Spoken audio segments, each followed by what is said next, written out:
Hello guys, welcome back again. This is Tanu और आज की इस वीडियो में हम डिस्कस करेंगे टू कंपोनेंट सिस्टम क्या होता है। तो देखिए, टू कंपोनेंट सिस्टम क्या होता है, ये जो हमारा चैप्टर चल रहा है वो है फेज इक्विलिब्रियम। तो मैं आपको इस सिस्टम को सबसे पहले विद डायग्राम समझाती हूँ, देन मैं आपको इसकी डेफिनेशन और इसका एग्जाम्पल भी कराऊंगी। तो सबसे पहले हम टू कंपोनेंट सिस्टम को समझने के लिए यहाँ पे हमने लिया है एक कंटेनर। यहाँ पे हमारे पास कंटेनर है जिसमें क्या है, जिसमें वाटर है। इस कंटेनर के अंदर वाटर है और इस कंटेनर में सॉल्ट भी है। ठीक है, इस कंटेनर में वाटर एंड सॉल्ट दोनों है। तो समझ लीजिए कि ये वाटर एंड सॉल्ट दोनों है इसमें।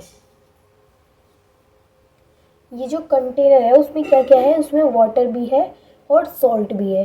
यानी इस कंटेनर में वाटर एंड सॉल्ट का क्या है, सॉल्यूशन है। तो वो अलग अलग तो अभी इसमें दिखेगा नहीं कि ये सॉल्ट है ये वाटर है, तो मैंने ऐसे बना दिया कि ये सॉल्ट है ये वाटर है। नहीं, मैंने जस्ट आपको बताया कि इसमें सॉल्ट भी है और इसमें वाटर भी है। ठीक है, वो दिखेगा तो है नहीं क्योंकि जो सॉल्ट है वो वाटर के अंदर अच्छे से डिजॉल्व हो जाएगा। तो यहाँ पर इस सिस्टम में जो मेरे पास कंटेनर है उसमें क्या चीज़ें हैं, उसमें एक वाटर है। यानी कि इस सिस्टम की अगर मैं बात करूँ तो उसमें क्या है, उसमें H2O है प्लस सॉल्ट है। H2O एंड सॉल्ट यानी दो चीज़ें इसमें मिली हुई हैं। तो हम कह सकते हैं कि इस सिस्टम में कितने कंपोनेंट हैं, टू कंपोनेंट्स हैं। इसमें कितने कंपोनेंट्स हैं, इसमें टू कंपोनेंट्स हैं क्योंकि इसमें क्या क्या है, H2O यानी कि वाटर है और सॉल्ट है। तो इसमें कितने कंपोनेंट हैं, टू कंपोनेंट हैं। अगर हम बात करें इसमें फेज़ की तो इसमें कितनी फेज़ है, तो जो सॉल्ट है वो वाटर में अच्छे से डिजॉल्व हो जाएगा, मतलब हमें सिर्फ एक ही फेज़ दिखेगी, लिक्विड फेज़। लिक्विड फेज़ यानी कि जो सॉल्ट है वो वाटर में अच्छे से डिजॉल्व हो जाएगा, तो हमें कुछ भी नहीं दिखेगा सिवाय लिक्विड के, तो हमें सिर्फ एक ही फेज़ दिखेगी। तो हम क्या कह सकते हैं कि यहाँ पर फेज़ कितनी होगी, यहाँ पर फेज़ 1 होगी। देखिए, मैंने आपको फेज़ क्या होता है, कंपोनेंट्स क्या होते हैं, डिग्री ऑफ फ्रीडम क्या होता है, ये सारी चीज़ें अच्छे से डिटेल में पहले ही समझा रखी हैं। तो अगर आपने वो वीडियोस नहीं देखी तो आप जाकर के देख सकते हैं, और अगर आपने देखी है तो ये बहुत अच्छी बात है, तो आपको समझ में आ ही रहा होगा। तो मैंने यहाँ आपको बताया कि कंपोनेंट्स क्या होते हैं। तो जैसे H2O एंड सॉल्ट का ये सॉल्यूशन है, तो इसमें क्या क्या है, इसमें कंटेनर में H2O है एंड सॉल्ट है, तो इसमें कितने कंपोनेंट्स हो गए, टू कंपोनेंट्स हो गए। फेज़ की अगर हम बात करें तो जो सॉल्ट है वो तो वाटर में अच्छे से डिजॉल्व हो गया है, यानी कि इसमें फेज़ क्या रहेगी, सिर्फ एक ही फेज़ रहेगी, लिक्विड फेज़ में ही है सिर्फ। ठीक है, अब हम बात करते हैं कि इसकी डिग्री ऑफ फ्रीडम क्या होगी। Degree of freedom, degree of freedom यानी कि एफ क्या होगी। तो एफ इक्वल क्या होता है, मैंने आपको फेज़ रूल में पढ़ाया था कि एफ इक्वल होता है C minus P plus two. F equal क्या होता है, C minus P plus two. C क्या है यहाँ पे, कंपोनेंट्स, पी क्या है, फेज, एंड एफ क्या है, डिग्री ऑफ फ्रीडम। तो हम इसको कैसे निकालेंगे, हम निकालेंगे एफ इक्वल सी की जगह पे क्या रख देंगे हम, क्योंकि कंपोनेंट्स कितने हैं यहाँ पे, जो सी है, सी क्या है, कंपोनेंट्स, तो कंपोनेंट्स कितने हैं, टू, माइनस फेज कितनी है यहाँ पे, ये फेज है, फेज सिर्फ 1 है, और प्लस 2 फॉर्मूला हो गया। इसको सॉल्व करेंगे तो आ जाएगा 3, यानी कि इसकी जो डिग्री ऑफ फ्रीडम है वो क्या निकल के आ गई, वो 3 निकल के आ गई। इस सिस्टम के लिए जो डिग्री ऑफ फ्रीडम की वैल्यू है वो क्या आई है, वो 3 आई है। तो यहाँ मैं आपको एक और चीज़ बता दूँ, मैं लास्ट वीडियो में हमने डिस्कस किया था डिग्री ऑफ फ्रीडम के बारे में, तो वहाँ मैंने आपको बताया था कि डिग्री ऑफ फ्रीडम क्या होता है। तो जिस भी सिस्टम की डिग्री ऑफ फ्रीडम 3 आई थी, इसका मतलब ये है कि उस सिस्टम की कम्प्लीटली अगर हम कंडीशंस को डिफ़ाइन करेंगे, यानी उस सिस्टम की अगर हम कंडीशंस को डिफ़ाइन करना चाहेंगे तो हमें कम से कम 3 वेरिएबल की वहाँ पे ज़रूरत पड़ेगी, 3 वेरिएबल की नीड होगी। इसका मतलब ये है, तो अगर मैं इस सिस्टम के लिए बात कर रही हूँ, इस सिस्टम की डिग्री ऑफ फ्रीडम 3 आई है। इसका मतलब ये है कि इस सिस्टम की कंडीशंस को डिफ़ाइन करने के लिए मुझे कम से कम 3 वेरिएबल की ज़रूरत पड़ेगी। अब वो कौन कौन से 3 वेरिएबल होंगे, वो होगा टेम्परेचर, प्रेशर एंड कंपोजिशन। ये 3 वेरिएबल हैं जिनकी मुझे ज़रूरत पड़ेगी इस सिस्टम की कंडीशंस को डिफ़ाइन करने के लिए। अब देखिए, अब मैं अगर आपको बताऊं कि इसकी डेफिनेशन आप कैसे लिखेंगे टू कंपोनेंट सिस्टम की, तो आप समझ लीजिए, फिर अपनी लैंग्वेज में खुद से लिख लीजिएगा। यानी कि कोई भी ऐसा सिस्टम जिसमें सारे फेज में सिर्फ 2 ही कंपोनेंट यूज़ हुए हों, जैसे यहाँ पर इस सिस्टम में सिर्फ 2 कंपोनेंट यूज़ हुए हैं, H2O एंड सॉल्ट, तो तो कोई ऐसा सिस्टम जिसमें कितने भी फेज हो लेकिन कंपोनेंट्स कितने होंगे, सिर्फ 2 ही कंपोनेंट्स यूज़ होंगे, तो उस सिस्टम को 2 कंपोनेंट सिस्टम बोला जाता है। समझ में आ गया? कोई भी ऐसा सिस्टम जिसमें फेज चाहे जितने भी हो, सारे फेज जितने भी फेज हो उसमें सभी में सिर्फ कंपोनेंट कितने होंगे, 2 कंपोनेंट्स होंगे, तो ऐसे सिस्टम को हम 2 कंपोनेंट सिस्टम बोलते हैं। यहाँ तक चीज़ें क्लियर है? इसके बाद जब 2 कंपोनेंट सिस्टम में जो डिग्री ऑफ फ्रीडम की वैल्यू 3 आती है, 2 कंपोनेंट सिस्टम है हमारे पास ये, और उसमें डिग्री ऑफ फ्रीडम की वैल्यू क्या है, 3 आई है। तो जो डिग्री ऑफ फ्रीडम की वैल्यू 3 आई है, इसका मतलब ये है कि इसकी कंडीशंस को बताने के लिए हमें 3 वेरिएबल्स की ज़रूरत पड़ेगी। जैसे कि मैंने जब आपको बताई थी डिग्री ऑफ फ्रीडम, तो वहाँ अच्छे से एक्सप्लेन किया था कि किसी सिस्टम की डिग्री ऑफ फ्रीडम 2 है, तो उसकी कंडीशंस को बताने के लिए 2 वेरिएबल्स की जरूरत पड़ेगी। किसी सिस्टम की डिग्री ऑफ फ्रीडम 1 है, तो उसकी कंडीशंस को बताने के लिए 1 वेरिएबल की ज़रूरत पड़ेगी। मतलब इस तरीके से, यानी यहाँ पर ये जो तीनों वेरिएबल्स हैं, इनके अगर हम फेज़ डायग्राम को एक्सप्लेन करने की कोशिश करेंगे तो बहुत ही टफ है इसके फेज़ डायग्राम को एक्सप्लेन करना। तो क्या करते हैं कि इन 3 वेरिएबल में से किसी एक को कांस्टेंट कर देंगे, किसी एक वेरिएबल को हम कांस्टेंट कर देंगे, तो हमें 3 टाइप के ग्राफ यहाँ पर मिलेंगे। देखिए मैं अगेन एक्सप्लेन करती हूँ।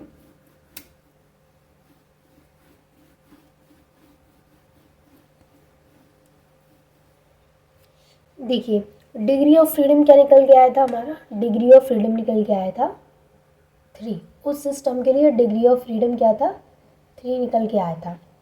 तो अगर हम 3, ये जो 3 डिग्री ऑफ सिस्टम हमारे पास निकल के आया है, डिग्री ऑफ सिस्टम 3 है, इसका मतलब 3 वेरिएबल की ज़रूरत पड़ेगी हमें उसकी कंडीशंस को बताने के लिए उस सिस्टम की। तो यहाँ पर बोला जा रहा है कि जो तीनों वेरिएबल हैं, अगर हम इनके फेज़ डायग्राम को एक्सप्लेन करना चाहेंगे, तो इसके फेज़ डायग्राम को, ये जो तीनों वेरिएबल यहाँ पे हैं, कौन कौन से हैं, टेम्परेचर है ना, टेम्परेचर, प्रेशर एंड कंपोजिशन, यही तो थे। डिग्री ऑफ फ्रीडम 3 है, मतलब इन 3 वेरिएबल की हमें ज़रूरत पड़ेगी उस सिस्टम की कंडीशंस को बताने के लिए। आगे बोला जा रहा है कि ये जो 3 वेरिएबल हैं, इनके फेज़ डायग्राम को एक्सप्लेन करना बहुत ही कठिन है। तो इनके फेज़ डायग्राम को एक्सप्लेन करना बहुत ही टफ है। इस वजह से हम क्या करेंगे कि इन 3 वेरिएबल में से किसी एक को कांस्टेंट कर देंगे। जब हम किसी एक वेरिएबल को कांस्टेंट कर देंगे तो हमें 3 टाइप के ग्राफ मिलेंगे। यानी हम क्या करेंगे, एक वेरिएबल को कांस्टेंट कर देंगे। जब हम एक वेरिएबल को कांस्टेंट कर देंगे तब हमें क्या मिलेंगे, हमें 3 टाइप्स के ग्राफ मिलेंगे। यानी यहाँ पर 3 टाइप्स के ग्राफ्स पॉसिबल हैं। 3 टाइप्स के क्या ग्राफ पॉसिबल है यहाँ पे। कब, जब हम किसी एक वेरिएबल को कांस्टेंट कर देंगे, क्योंकि तीनों वेरिएबल का जो फेज डायग्राम है उसको एक्सप्लेन करना कठिन हो जाएगा। इस वजह से हम किसी एक वेरिएबल को कांस्टेंट कर देते हैं, और जब हम किसी एक वेरिएबल को कांस्टेंट कर देंगे तो हमें 3 टाइप्स के ग्राफ मिलेंगे। यानी वहाँ पर 3 टाइप्स के ग्राफ पॉसिबल होंगे। अब देखिए कौन कौन से होंगे वो। नंबर ए है pressure, temperature,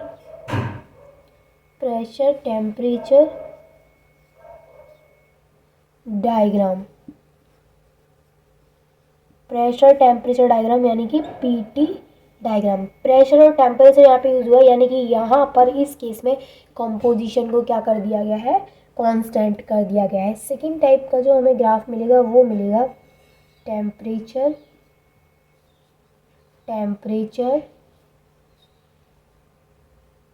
composition,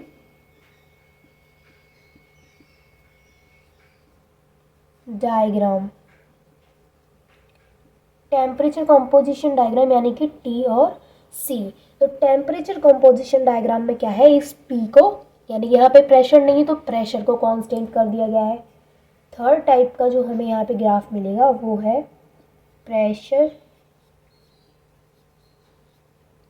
composition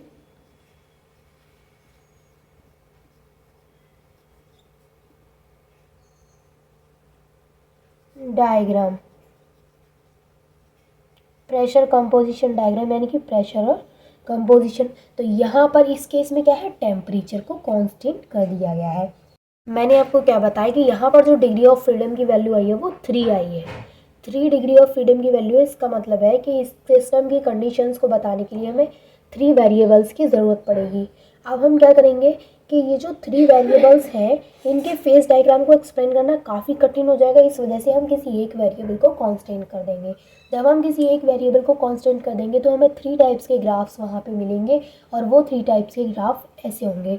first case में हमने कंपोजिशन को यहाँ पे कांस्टेंट कर रखा है, सेकंड केस में हमने प्रेशर को कांस्टेंट कर रखा है और थर्ड केस में हमने टेम्परेचर को कांस्टेंट कर रखा है।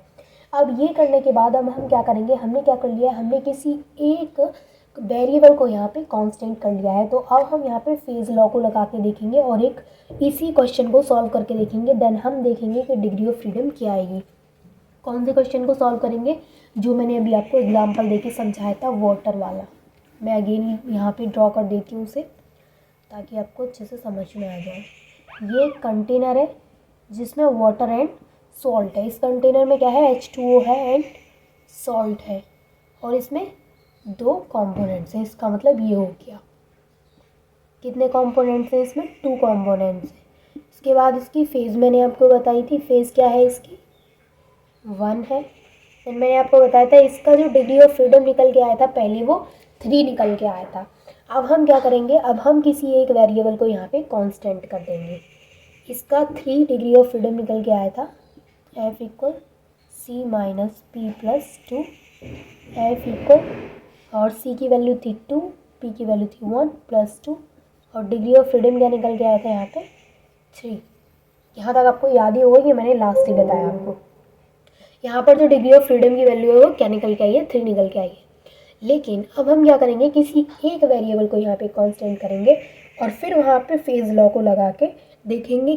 अब देखिए मैंने अभी आपको जस्ट वाटर वाला जो एग्जांपल था, वाटर एंड सॉल्ट वाला, वो दोबारा समझाया।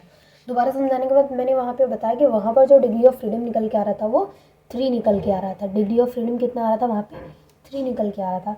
अब हम क्या करेंगे, अब जब हम किसी एक वेरिएबल को कांस्टेंट कर देंगे तो जो हम डिग्री ऑफ फ्रीडम का फॉर्मूला, वहाँ पे हम डिग्री ऑफ फ्रीडम का फॉर्मूला क्या यूज़ कर रहे थे, F equal C minus P plus 2, ये फॉर्मूला हम वहाँ पे यूज़ कर रहे थे। लेकिन जब हम किसी एक वेरिएबल को कांस्टेंट कर देंगे तो हम डिग्री ऑफ फ्रीडम को निकालेंगे F equal C minus P plus 1 से निकालेंगे। ठीक है, ये चीज़ आपको याद रखनी है। जब हम किसी एक वेरिएबल को कांस्टेंट कर देंगे तो हम डिग्री ऑफ फ्रीडम को इस फॉर्मूले से निकालेंगे और अदरवाइज़ हम ऐसे निकालेंगे। लेकिन जब हम किसी एक वेरिएबल को कांस्टेंट कर देंगे तब डिग्री ऑफ फ्रीडम को इस फॉर्मूले की हेल्प से निकालेंगे। तो मुझे लगता है कि आपको 2 कंपोनेंट सिस्टम अच्छे से क्लियर हो गया होगा। यही था 2 component system. And thank you so much for watching this video.